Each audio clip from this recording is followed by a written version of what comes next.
Good evening and welcome to our continuing series of FB Live programs.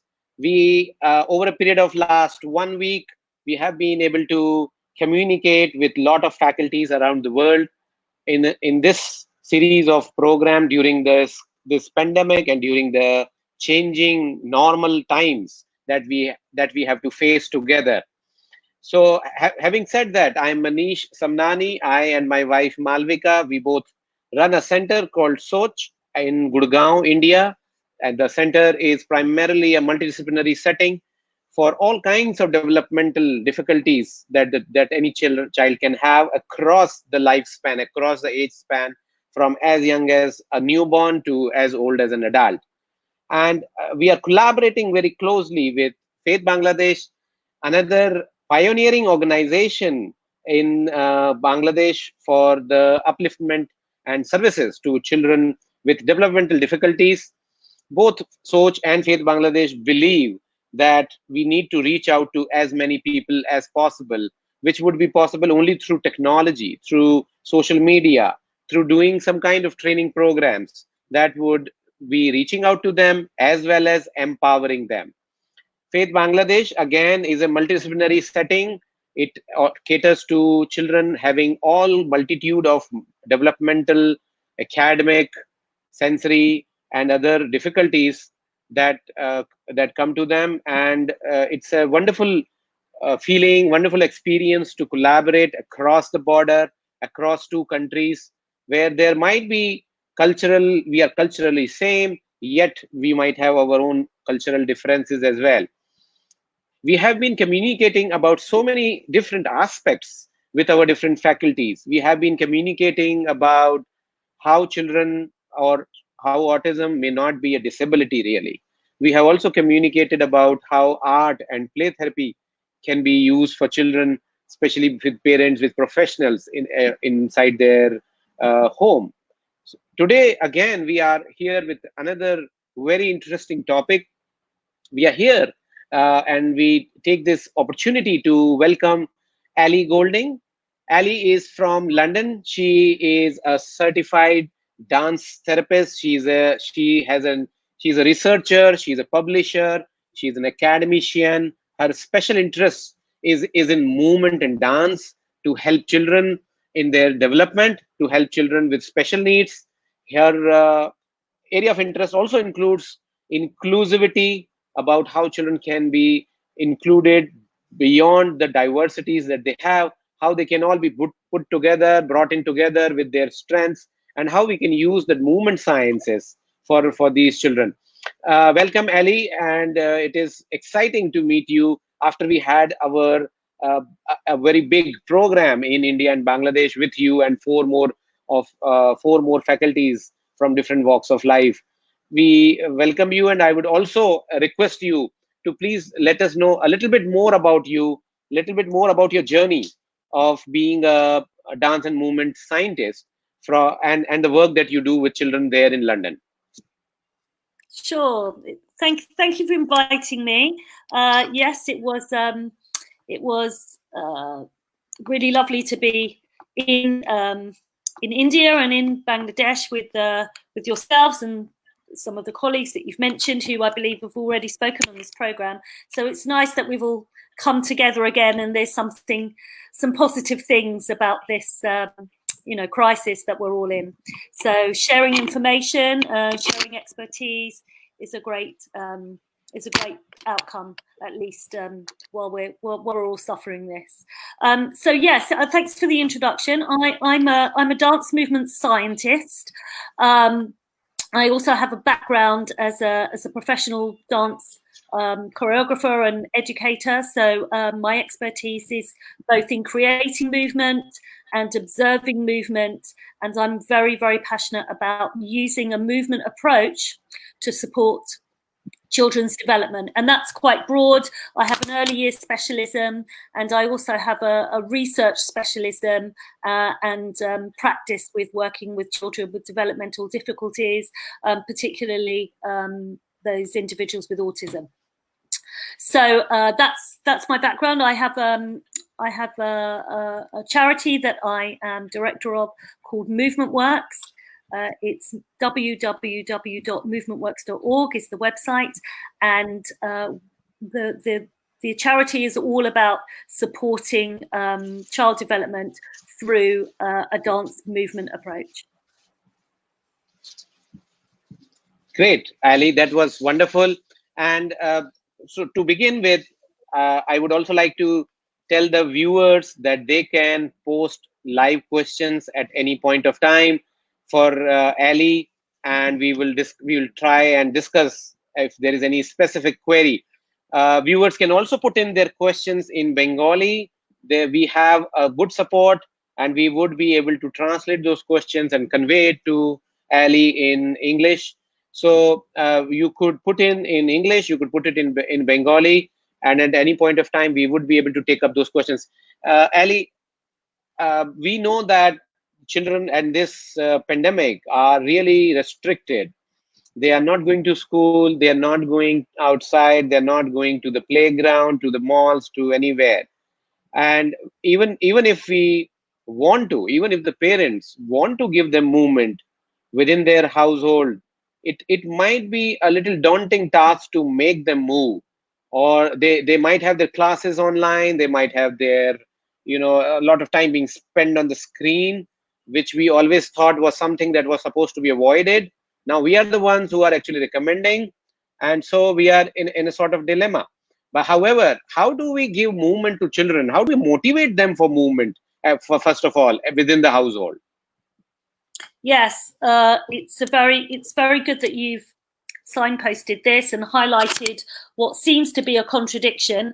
Obviously, we are living in very unique and challenging times, but the movement piece of this is rather essential, which is why I've been sort of given this topic, this title about spotlighting movement. Of course, children aren't able to go to school at the moment, and they are accessing a lot of their curriculum online.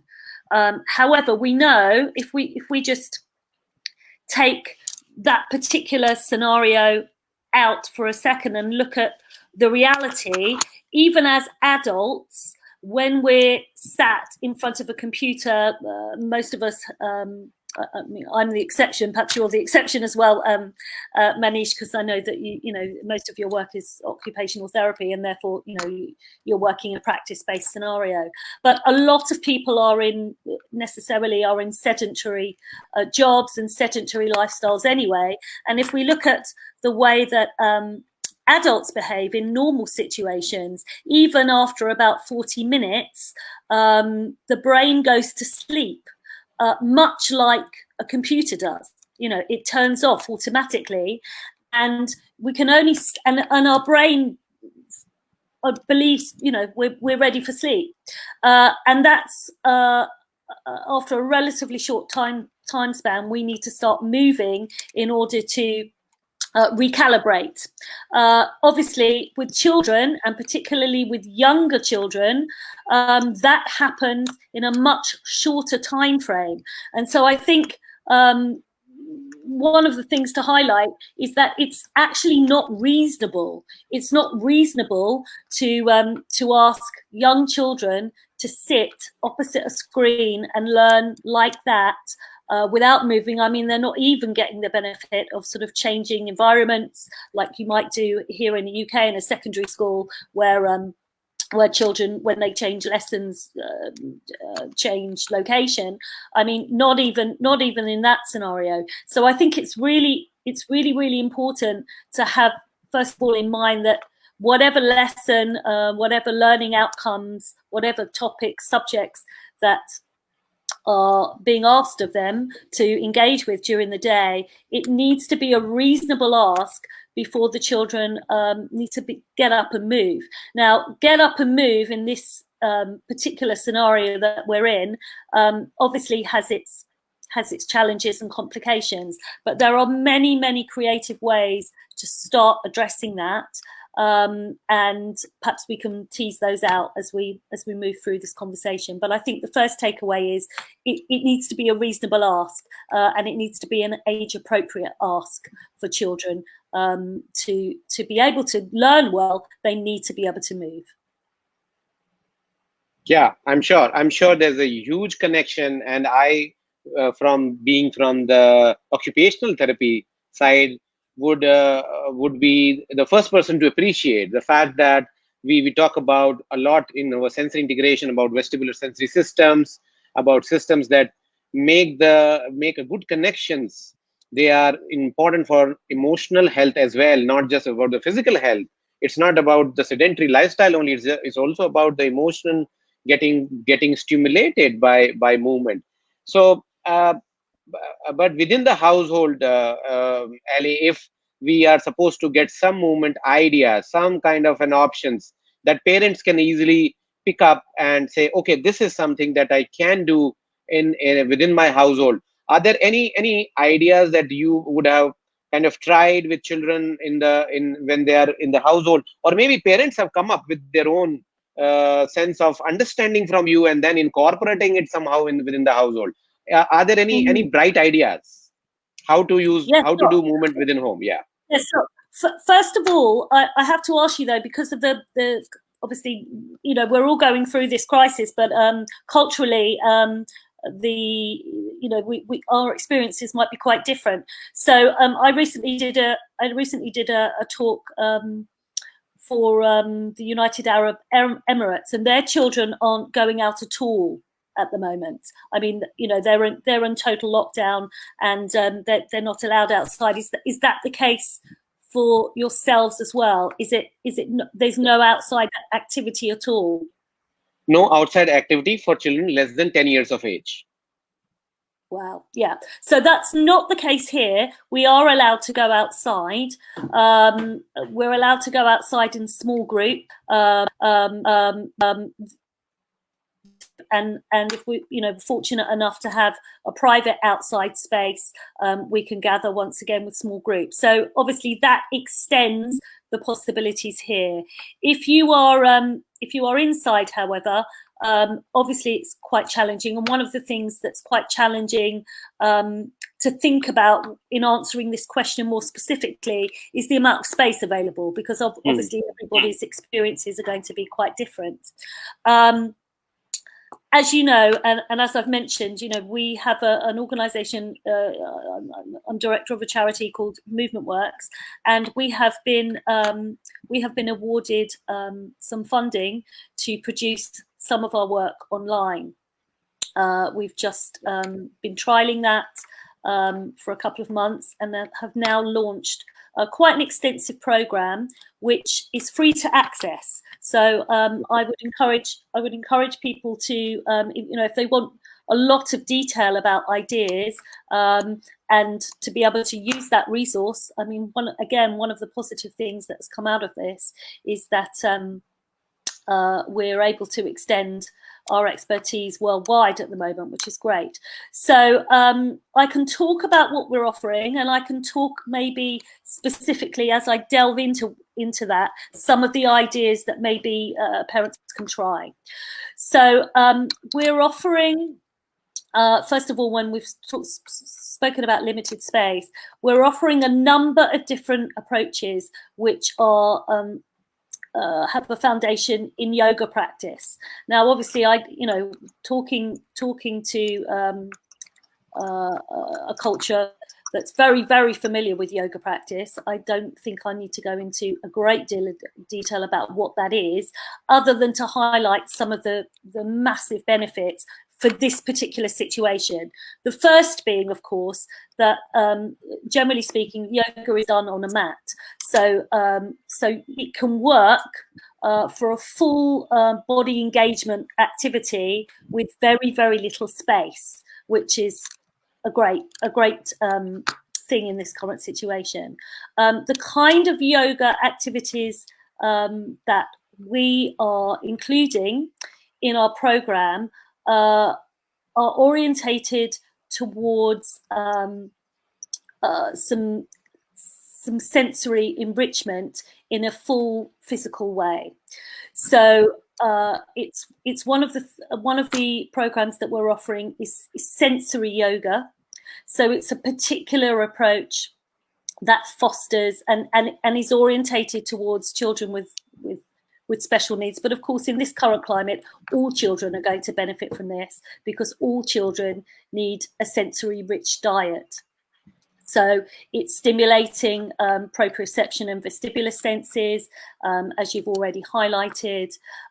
It's grounding, which is really important in these times, particularly for children who can't go outside because they're not getting that grounding from being outside in the environment.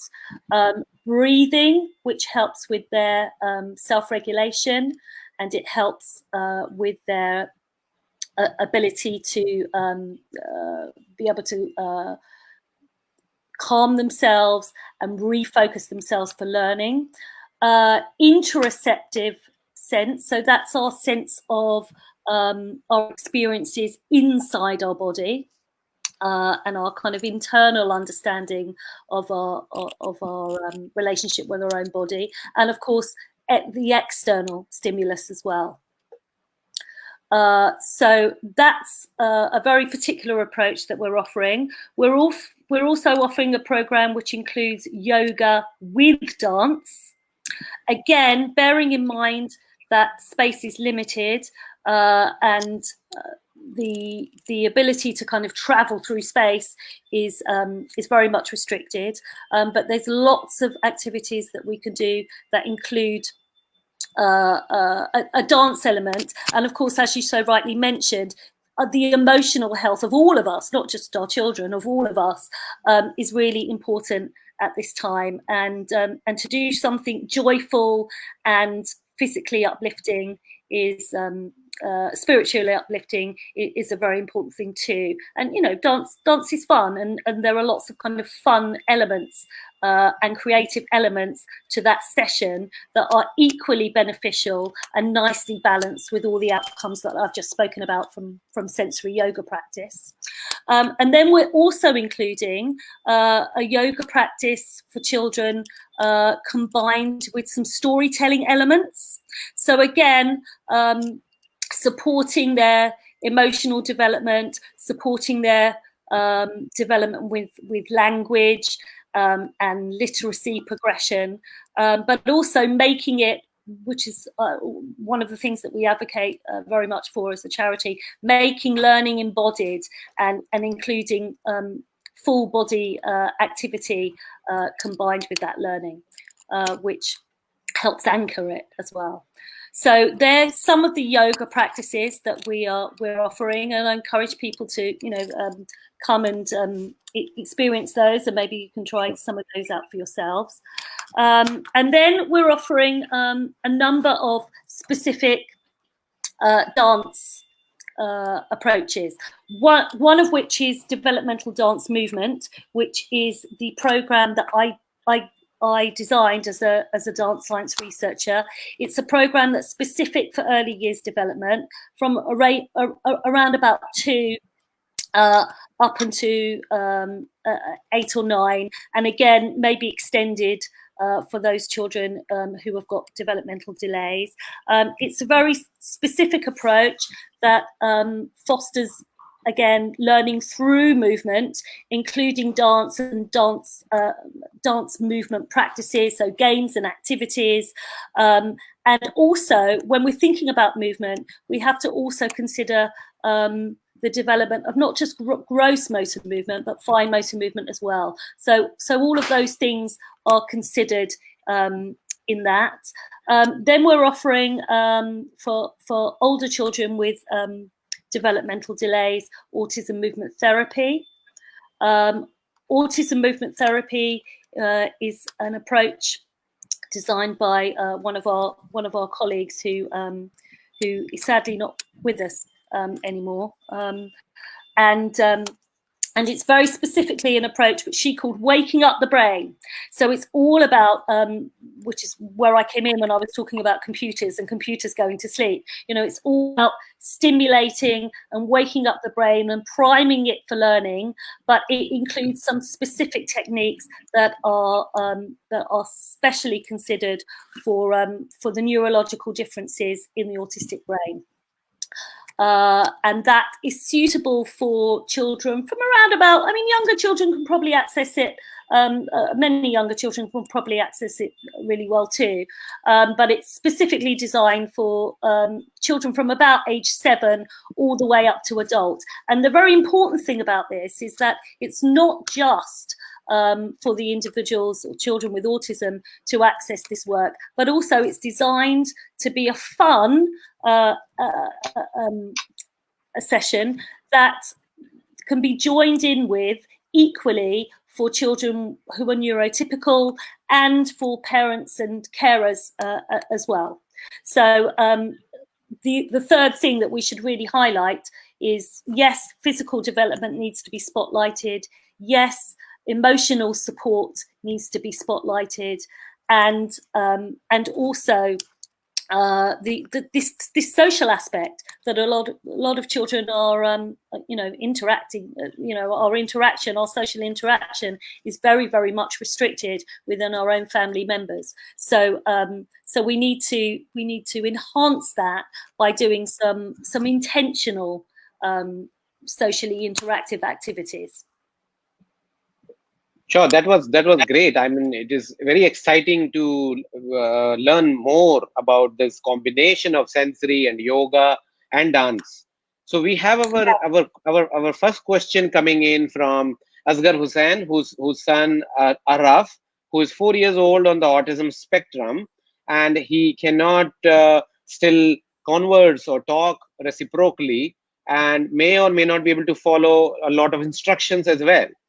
He's in fact quite interested in music, and the parent would like to know how they can utilize this interest in music and take it towards dance, and how can this music and dance thing actually help his development. Yes, that's an excellent question. It'll take me a little while to unpick, because there's a few things that I think are important to highlight. The first is that it's great that he likes music, because one of the most important aspects that music can offer, particularly for children with autism, and particularly for children who have delayed speech and language development, is the beat, the rhythm.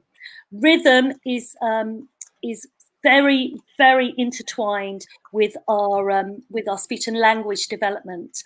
So even something simple like putting on a piece of music that he might like, and encouraging him to respond to the beat, to be able to copy a basic rhythm, but either by clapping or by tapping.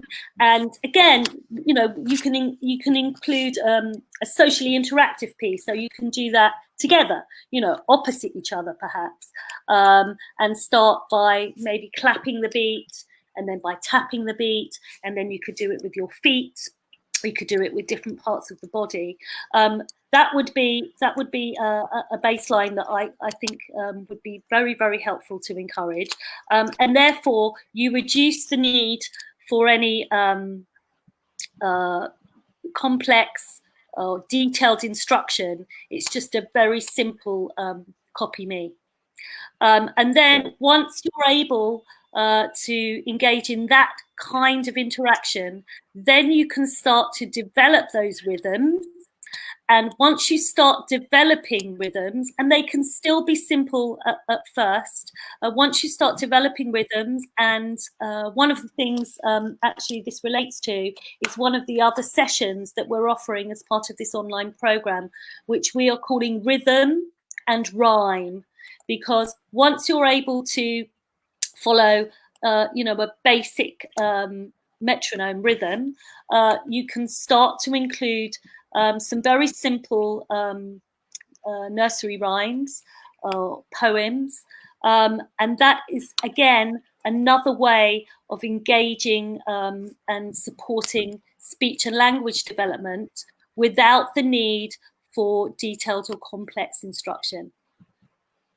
And I'd encourage you. I'm sure there'll be some examples maybe that you'll be able to tap into that are culturally specific, that might be different to the kinds of rhythms and rhyme session that we're offering. But we're also very, very aware as part of this program, because we have the potential to extend it worldwide, that some of those cultural differences are being considered as well.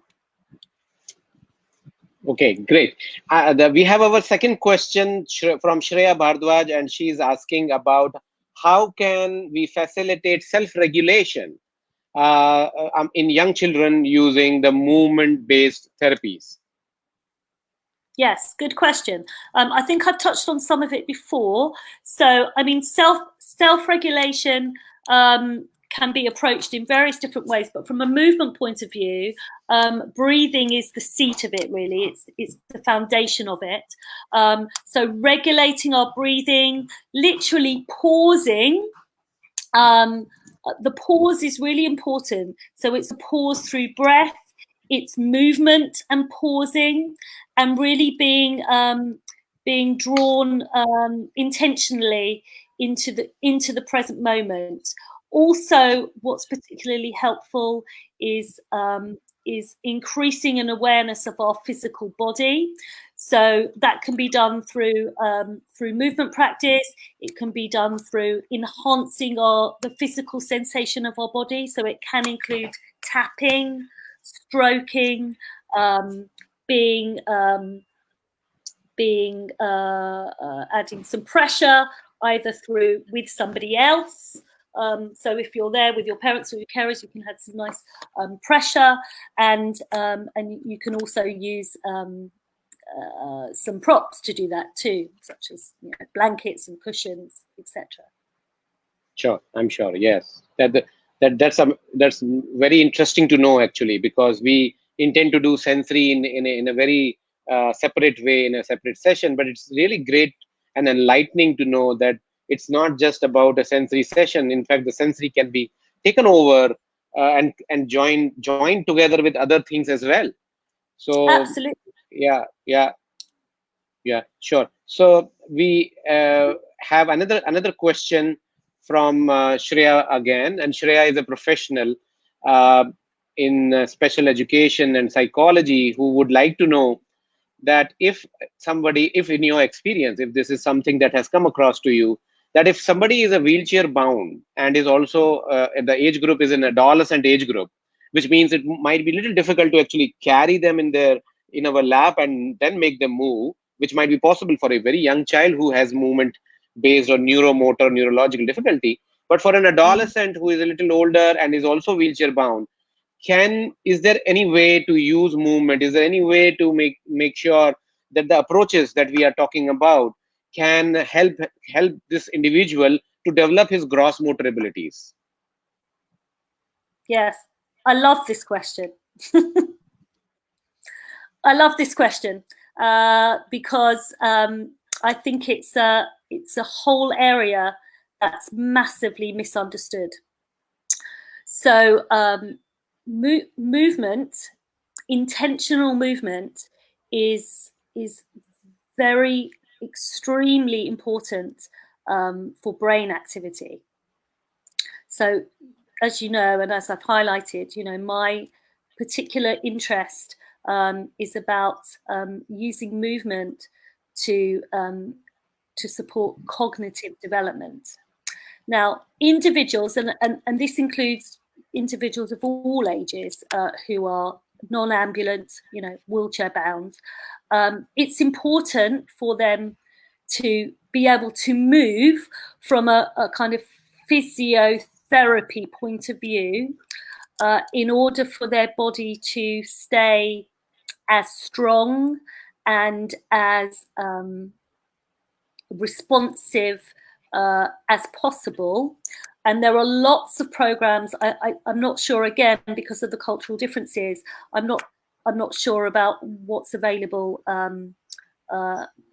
where you are, but certainly in the UK, there are lots of programs that are available to help support those objectives for individuals who who are non-ambulant and wheelchair and those who are wheelchair bound, and that's essential, very important physiotherapy intervention.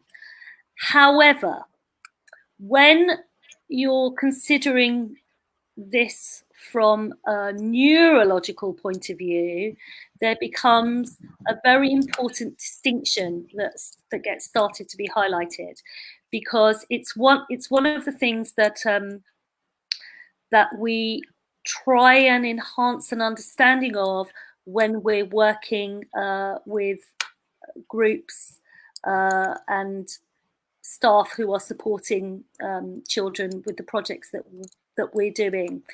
It's a very different thing when you are manipulating somebody else's body and you are manipulating it in order for the body to exercise itself. But actually, as soon as you start to do that,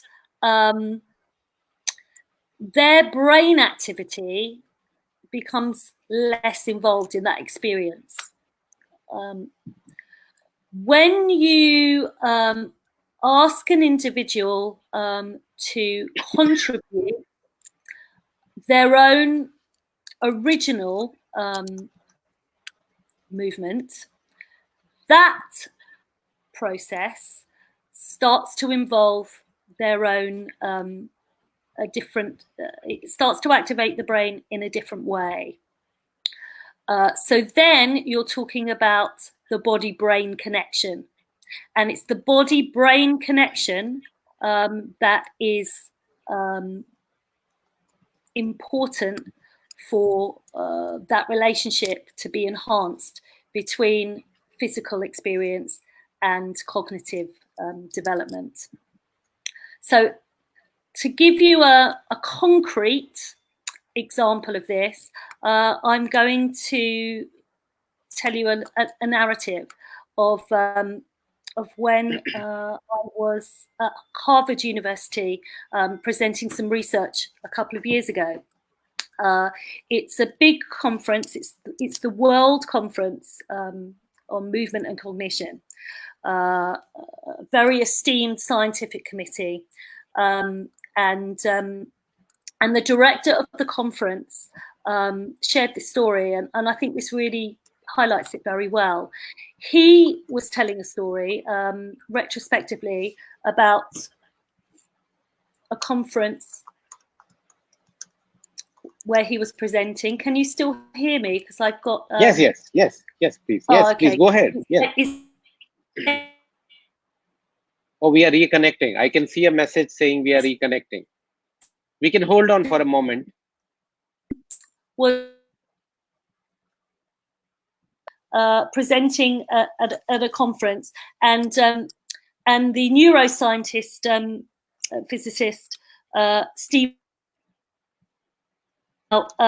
as we might all know, Stephen Hawking was an incredibly intelligent genius scientist, also non-ambulant, in a wheelchair, requiring lots of support.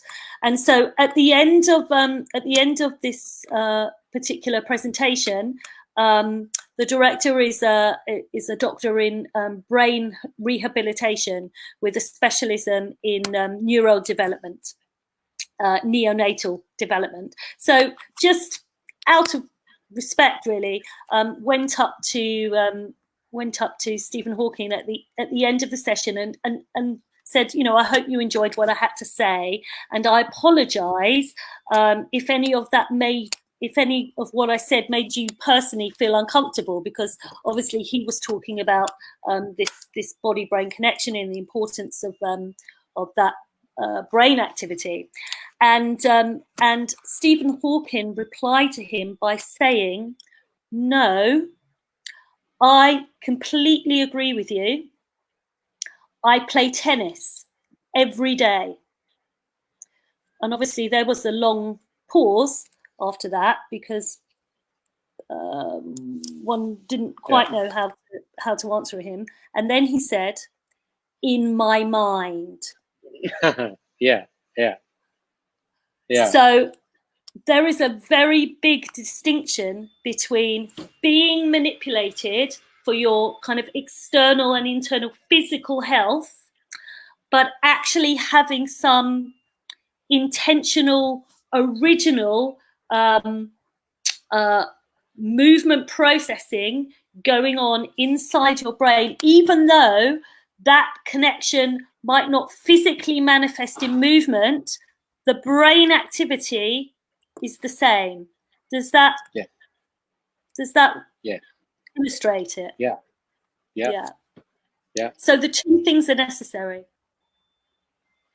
I'm sure, and I can completely agree and relate to what you just described as having inside the brain, as movement being inside the brain as well, other than being physically manipulated. In fact, we were as a part of a course where I was also teaching an autism and SI course during this lockdown period, and we talked in detail about the mirror neurons, about how the neurons that are responsible for the same action that the other person is doing can get triggered and stimulated even if you are observing him, even if you are Correct. trying to see him.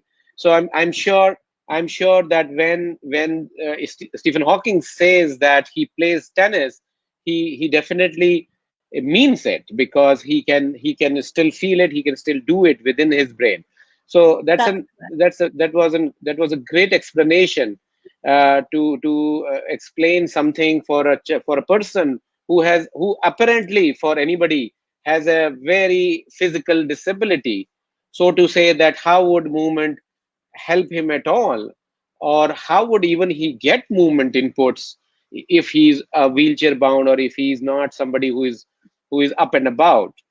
And in our occupational therapy also, a lot of times it has been discussed in the textbooks that how the recent approaches in the neuro rehabilitation have come up with body weight support treadmill training. So even if you do not if you even if you're not able to walk, even if you are on a treadmill, you might be actually, and it's not just in the brain, you might actually be put on a treadmill and to stimulate your legs, because your whole body would have a harness system, and that harness system would support your body weight, and will not allow you to go out of the treadmill.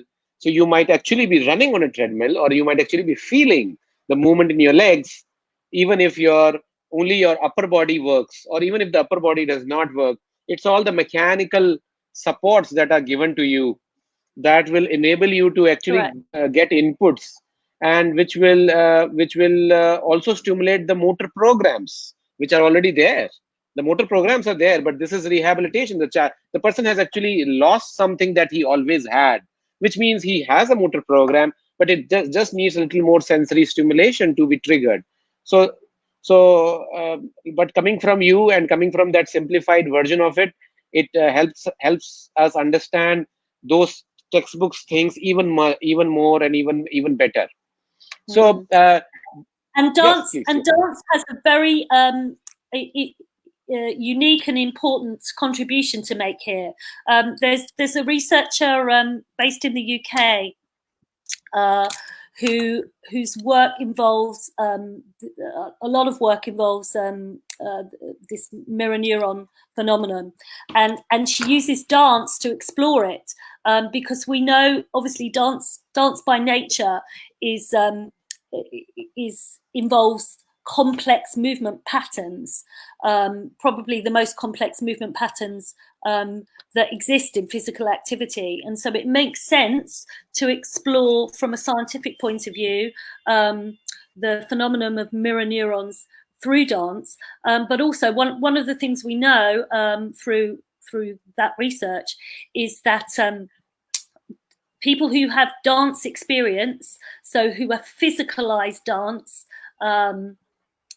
it might be many, many years before. They may not have ever danced recently. It could be decades before.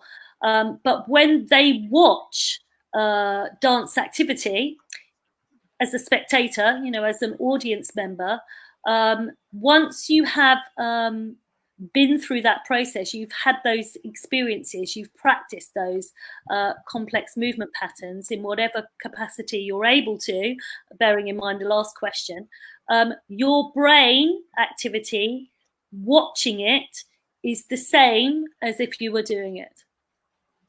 So that very much relates, back to that original question. Sure.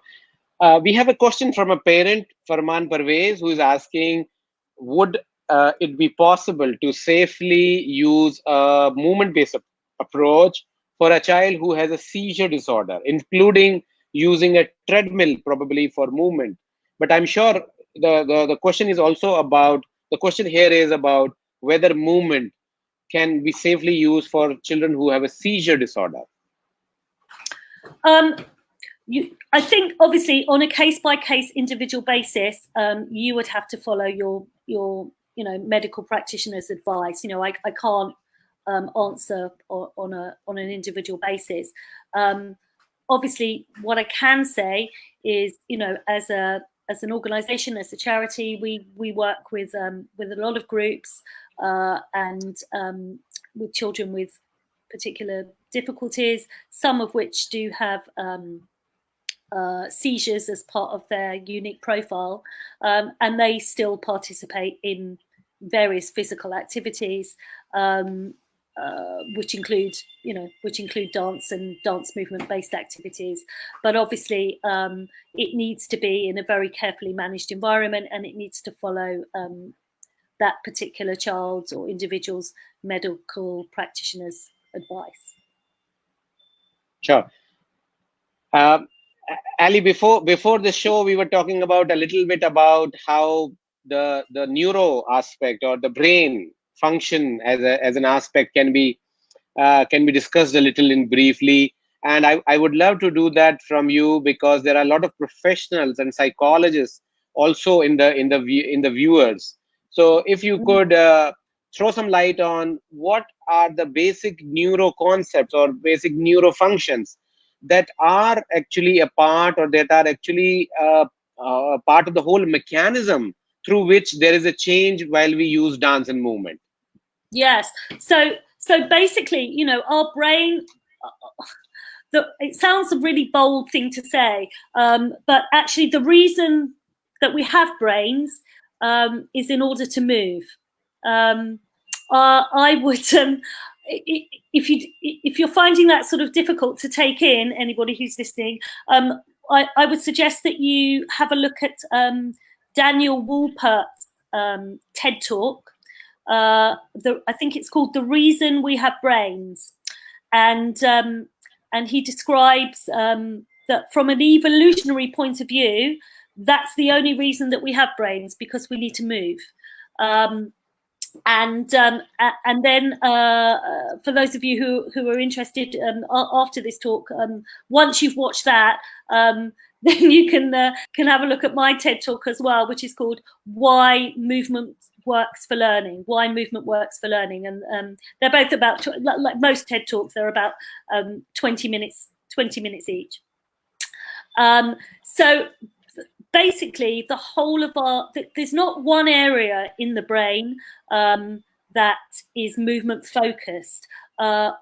Having highlighted that the reason that we have brains is in order to move, you can start to understand that from kind of a neuroscience perspective, from a anatomical perspective, pretty much every part of our brain is involved in some aspect of movement. I wonder if I'm going to see if I can go for a screen share. I don't know if it will work from a technical point of view, but I'll give it a go. Let's try.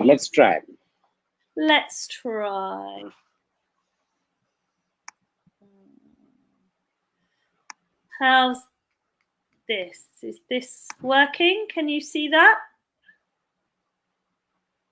Waiting for the screen. Sure. Still doesn't show any change.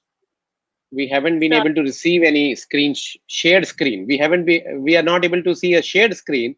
We are still looking at the original one. Yeah. No, okay, it doesn't work. Let's try again. Yeah. Aha. This might Just work, I wanted think. just wanted to add the comment that add another comment to what you were already saying. Yeah, we can see that. We are Does able that to see work? that. Yes, Yeah, go it ahead. does. It does. Add your comment, Manish. Yeah, come again.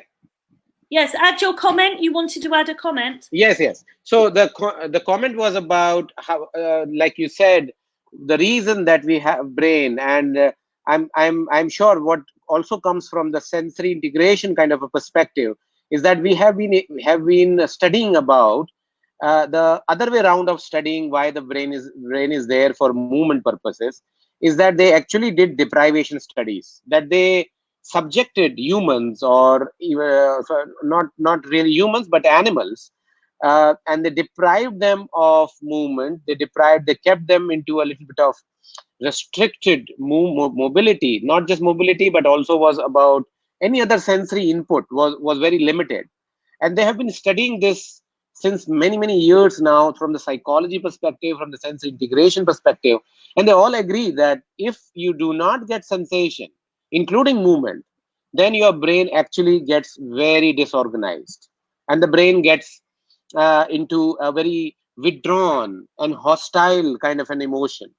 It has been proven by experiments, and there are lot of videos around that, which again comes from the same fact that you have put it across in different words, of course, is that the brain system has been developed in such a way, has been wired in such a way, that sensory input and movement is vital for its functioning.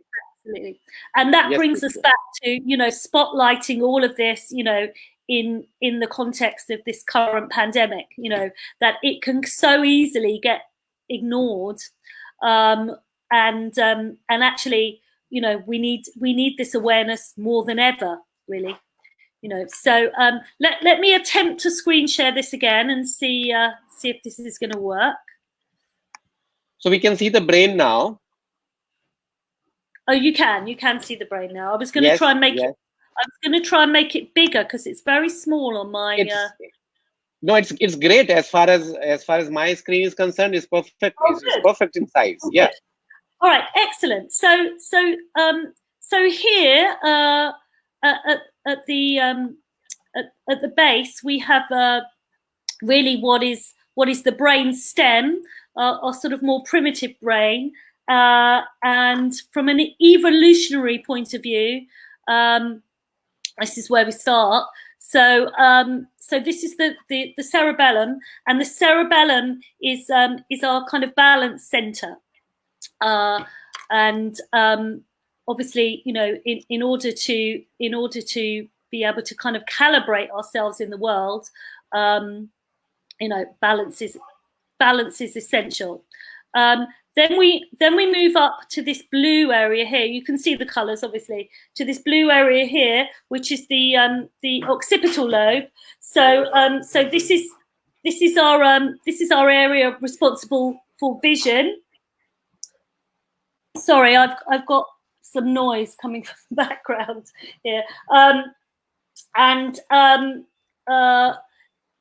again, sort of, if we think about, our vision as being our pilot, you can imagine that we're processing everything through our occipital lobe. All of our senses are piloted by our vision. We only need to know that by doing, activities with eyes closed.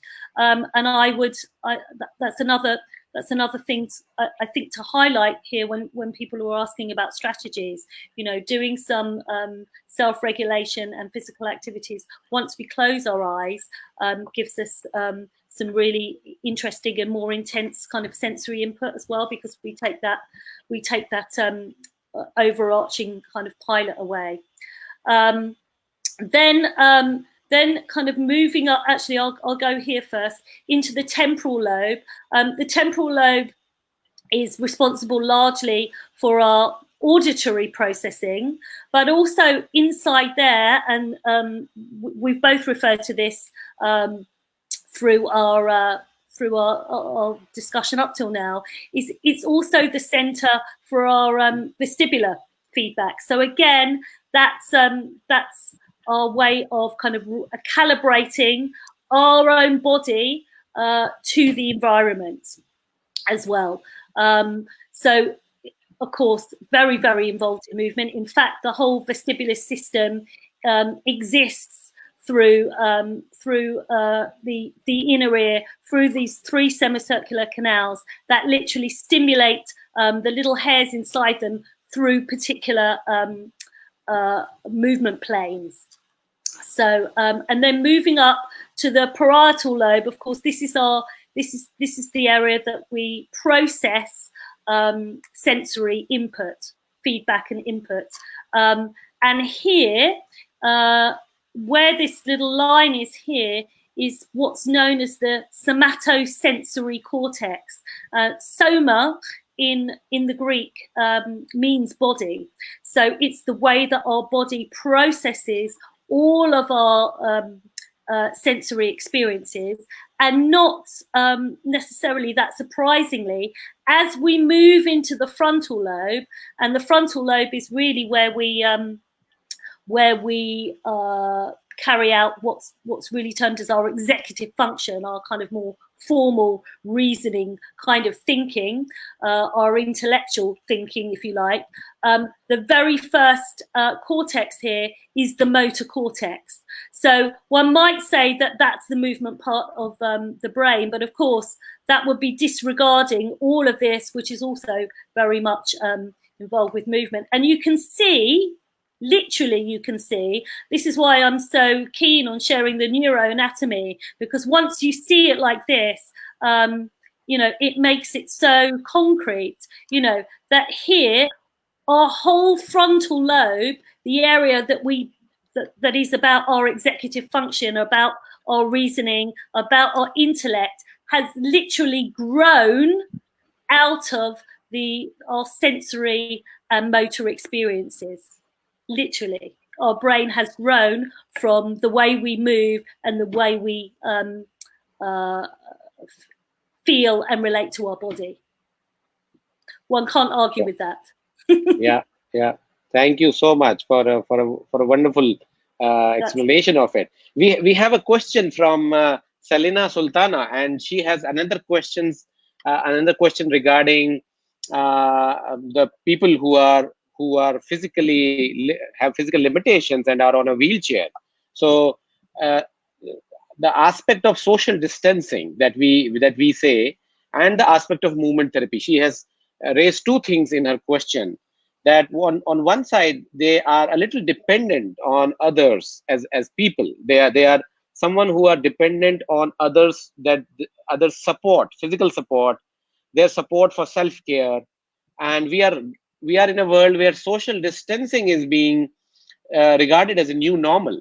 So again, that is like a huge contrast, a huge irony, to say on one side it is absolutely vital that we give them physical support in their daily living activities. On other side, we are supposed to practice social distancing, and so our questions are 2 then. How and what can we do about it, if that is a question that you have any comments on. I think it has to come more from the philosophical point of view than from a science point of view, because we have to still figure out many things actually. And the other question is, can movement therapy actually help, something similar to what we discussed earlier? Can movement therapy actually help people who have difficulties relating to being dependent on others for their self-care, for their physical support and balance? Can movement therapy actually help them? Yeah, I think I've addressed that already. I mean, in short, absolutely yes. And it needs to be considered from those 2 aspects. It needs to be considered from the health of the body and having, you know, the most appropriate and beneficial physiotherapy intervention to make sure that the body stays as strong and as responsive as possible. But it also has to be considered from the neurological perspective, and those 2 things are the approaches need to be quite distinct and fully understood because I think one at the moment often gets served a lot more and a lot better than the other. So I hope I have addressed that. Also, this would be a good point to say that all of the activities that Movement Works offer and are considering on an online program are designed to be fully inclusive. So while obviously there are some sessions that take an ambulant individual as a baseline, all of the activities, because I believe everybody can dance and be involved in dance and dance movement activity, and everything should be inclusive, is, from our point of view, is inclusive and therefore can be adapted. So I don't believe that you should be put off by being disabled in any way to participating in activity, especially considering what I've just said about participating in your mind is actually really very important. But also just to say, we are also including some specific sessions for non-ambulant children and older individuals. So they are going to be especially offered activities that can be done all the way through from a chair. So that's really important from a philosophical point of view, in terms of caring for an individual and social distancing. I mean, social distancing is a big challenge for our social and emotional well-being for all of us, and so I think we're all going to struggle with what that really means in this new normal and how it's going to affect us. And there are a lot of individuals on the autistic spectrum who are going to have massive challenges with understanding what social distancing means and is, and their ability to be able to do that. So I mean, that is a huge area that is currently, and from an ongoing point of view, quite a big challenge for lots of people with additional needs of all different kinds. Very, very well said, Ali. And again, in line with what you said just now, from the occupational therapy point of view, from the rehabilitation point of view, I'm sure there will be a lot of movement-based activities that are possible for even for people who are on a wheelchair or who have physical limitations.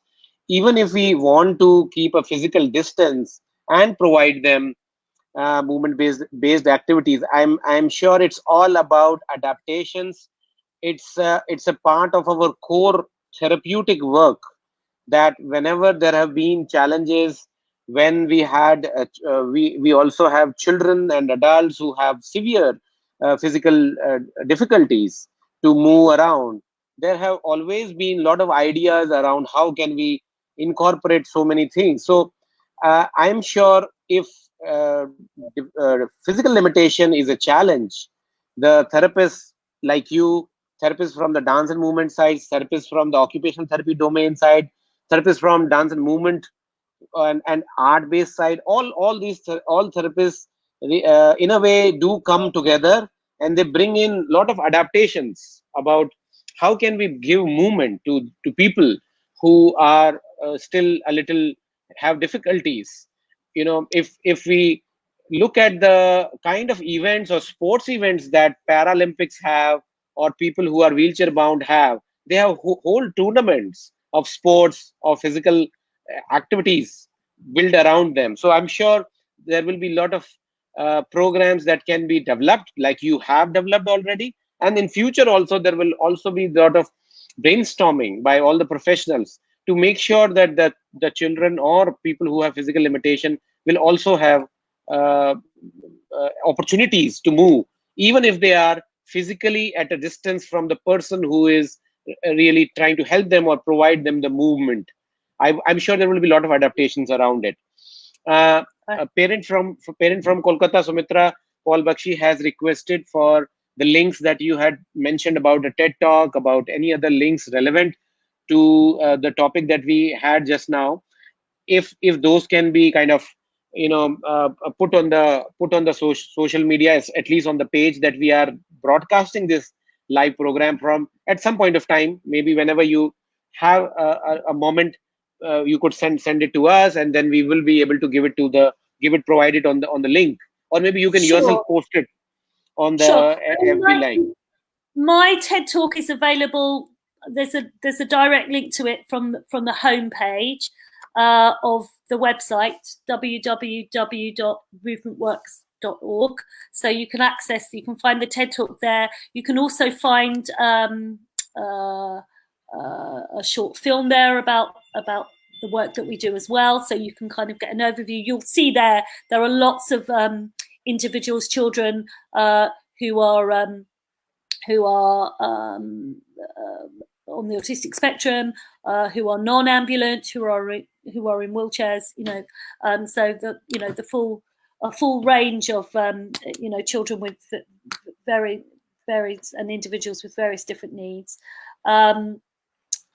The TED talk that I referred to at the beginning, Daniel, he's called Daniel Woolpert. He's a neuroscientist, and I believe the TED talk is called "The Reason We Have Brains." I think you could just Google it; it'll come straight Sure. up too. I'm reading a note from my esteemed colleague here, Jane Ferris Richardson, who's come up. Hi, Jane, if you're watching. She says, when you talk about the process that takes place in the brain and the mind and the senses in movement, it's possible to see how movement also engages the imagination. Absolutely. One way, she says, the arts are so important. Absolutely. Yeah. And motivation, kind of, I guess that's a good place to kind of start to round it up as well with the first question that you asked me, which is motivation, keeping the motivation for moving regularly in between, more sedentary style learning. Keeping that motivation going is really going to come from two places. One, from understanding that it's really, really important, and not asking children to behave in a way that, isn't neuro and physiologically possible for them. It's not even possible for us, really. And secondly, to find imaginative, artistic and fun ways to engage in that movement activity. And I would say, because it's so important, in kind of social interaction as well. So, movement-based games, fun things that you can do together, whoever you're in these restricted circumstances with. It's not just about kind of coexisting in a space, but it's actually, creating some intentional opportunities to both move together and to, interact in fun, social ways together as well. So, there are lots of fun ideas that we're exploring, and don't forget, for us, as a charitable organisation, it's a big learning curve for us, and it's one of the things, as a professional, if I'm completely honest, I'm struggling with the most, because when we work with our movement approach based programs face to face, one of the most important elements of that is the social interaction piece. For the most part, dance is a socially interactive activity.